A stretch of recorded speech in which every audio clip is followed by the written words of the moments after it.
এই মামা, জি। আমাকে 20 টাকার ছোলা দেন তো। 20 টাকার ছোলা খাবেন? হ্যাঁ দেন। কি দিয়ে খাবেন?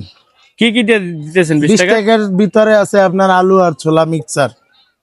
একটা ডিম দেওয়া যায় না? না, ডিম দেওয়া যায় না। ডিম দিয়ে খাইলে 50 টাকা লাগবে। 50 টাকা লাগবো? হ্যাঁ। না 30 টাকা রাখেন, একটা না, ডিম দেন। 50 টাকা লাগবে। তাহলে মামা 40 টাকা দিয়ে দেন।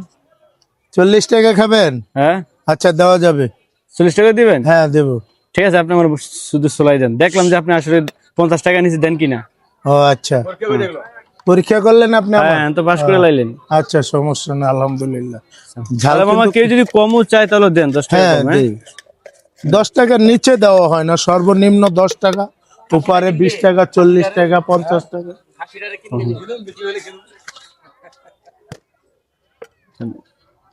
এখানে কি কি দিলেন মামা ছোলার এখানে ভিতরে? ছোলা দিছি, আলু দিছি, শসা দিছি, টক দিছি, মরিচ দিছি, দিয়ে আপনাকে 20 টাকার প্রাইস বানাই দিছি। 20 টাকা না? হ্যাঁ, 20 টাকা।